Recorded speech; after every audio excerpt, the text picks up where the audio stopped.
Alrighty, good evening everyone. This is Bram for Unit 7. First of all, I hope everyone is doing okay, staying safe and healthy out there with all of with the pandemic spreading. It's just been very stressful on my end as well. So anyway, with this discussion, last week on the 1848 revolutions was a preface to the nationalism that was so apparent in this week's book and article. The period after the unification of Germany in 1871 is one of the most interesting parts of history for me, mostly because it is where my field of study begins, right, with the concerning of World War I. Smith's work in the German nationalism and religious conflict monograph really revolves around the continuous rift between the Catholics and the Protestants, that we've seen all throughout, in the form of politics, really, between the Catholic Center Party and the Protestant League, respectively. So this time period is full of religious and nationalistic turmoil as the two main political parties jostle for control in this newly created German Empire. Unfortunately, following Bismarck's unification, the Catholic Party and the minority population seem to be vastly outnumbered by the Prussian state.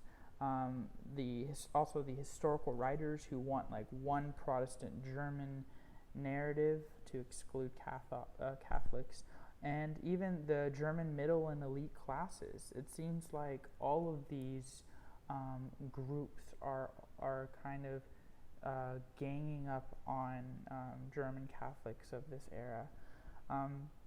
But following the creation of the German Empire, anyone not aligned with the values of a conservative Protestant Germany were heavily persecuted and excluded by the German state. Of course, particularly Poles, Jews, Catholics, so on and so forth. So this united Germany, right, this Bismarck's dream of a united Germany, was in fact incredibly divided between the two dominant religions and its German citizens. However, one big misconception about the German Empire that I think a lot of undergraduates have is that it was the only space that maintained German nationalism, right?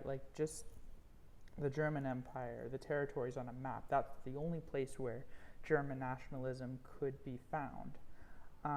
But Rosenblitz's article does a remarkable job in discussing the German-speaking Jews in Moravia, Czechoslovakia. And of course, Moravia was a city in Habsburg-controlled Austria at the time, but that was still a region where you could find German nationalism.